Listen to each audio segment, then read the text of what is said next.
a system that institutionalizes inequity to be tolerated, you must necessarily render the victims stupefied. In order to achieve the task of stupefaction, feudalism routinely deploys 3 weapons. The first is ignorance. The second is poverty. The third, not necessarily in these orders, Achebe, is religion. Most of the time, the 3 are deployed simultaneously. When you deploy ignorance against a man, what you have done in essence is that you have limited his capacity to think his way out of his problem. You now have a situation where the government of Nigeria deliberately keeps the people stupid. The educational policy is not designed to liberate the mind. When you render a people ignorant, it becomes easier to keep them poor. What the poverty has done is to keep the people existential in their outlook. Even those who are still eating, they are worried about losing their capacity to eat. So a lot of people are silent in the face of the all-consuming evil because they are afraid that if they would speak, they will lose their capacity to guarantee their next meal. And then you've got religion. Religion, as a word, comes from Latin, religio, or Old French, religare, both of which means, loosely translated, it means to bind. So the purpose of religion is to fetter your mind. The purpose of fettering your mind is to ensure that you do not think outside acceptable parameters that might threaten the convention as defined by those who found religions. When you have religion as weaponized in Nigeria, and I'll show you how weaponized it is. So peaceful protest was called. Government was busy threatening fire and brimstone. Police were busy issuing all kind of threats, talks.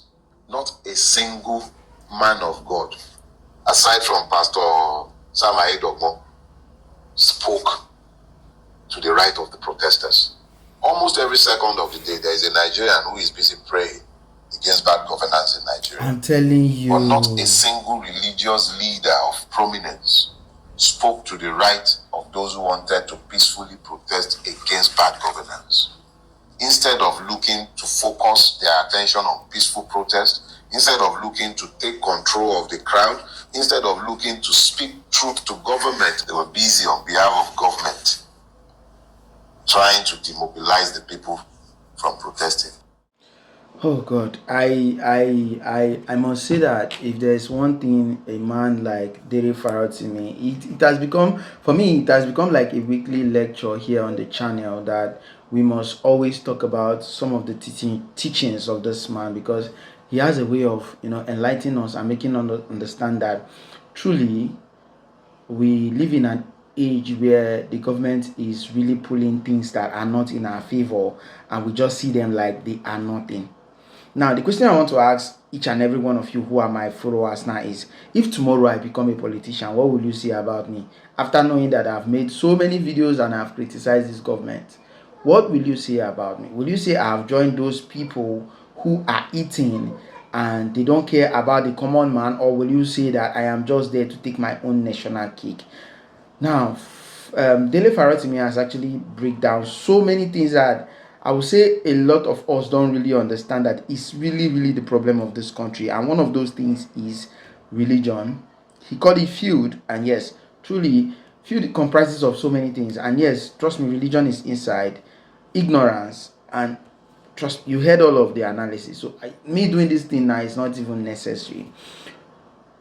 I just want us to know that no matter how bad this government is, we should always stick to people who say the truth. And yes, the religious leader, are they truly helping, or they are just looking for their stomach as usual? Because I saw a video during the protest where people, I don't want to call the name of the church, they were sharing Gary that is not up to one pinta to some people. And trust me, a family of 5 cannot feed out of that particular Gary in a day. And then you give it out to a whole family. A man who comes to your church and complain that the government is bad, that you should pray over it, and no religious leader ever talked about it. And then when you talk, they will tell you that you don't want to talk about it because they just have excuses that really do not make sense to both the eyes of the public. I will not say just both the eyes of the public, but to the minds of everybody. Because trust me, in the real sense, we are supposed to hold even our religious leader responsible for the most of the problems we have in this country. Because you cannot tell me to pray or buy a miracle soap or a miracle water when you don't prove to me, when you don't speak about the government. Was it Paul or Peter in the Bible who talked about the government until he was crucified? Those of you who are religious scholars can understand what I am saying right now. But all I am just making clear here to support most of the points that Dele Farotimi has just said from that video is that at a point we are not just supposed to look only to the government. We are supposed to look to the government and at the same time look to our leaders as well, our religious leaders as well, because they too owe us a lot of things. Now you pray for miracles and they don't happen, you sow seed for miracles and they don't happen, and yet they tell you that it's because you did not apply faith, that's why it did not happen. But you gave money, you brought your physical materials, and yet that thing did not happen. Anyway, in the comment section I'll be hearing your thoughts there, but before then, listen to this particular speech again from Dele Farotimi, and then we'll round it up here, guys.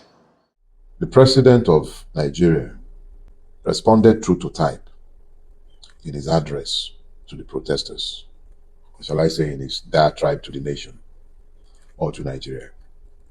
He spoke extensively without speaking. He did not address a single one of the demands. I know there are multiple lists.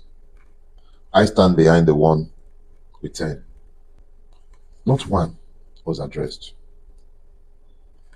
That is not indicative of a person or a system that is interested in peaceful change. We have seeded storms. We will reap whirlwinds if we do not do a course reversal.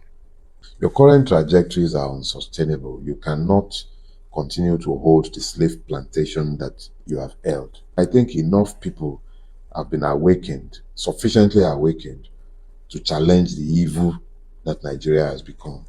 So what that means is that for as long as you are not listening to the people with an interest in changing things and turning our circumstances around, you are merely assuring that there will continue to be responses, not reactions, responses to your evil.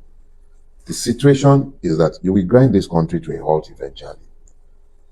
And that is bad for everybody. It is important, whether we have elected you or not, you are the one in power today, and I'm not looking to have an argument about the legitimacy of your seat. You know that yourself. But those of you who are in power today, you need to tell yourselves, if you allow your hubris to continue to shape your responses or your reactions, you will tip Nigeria over the precipice. Do something.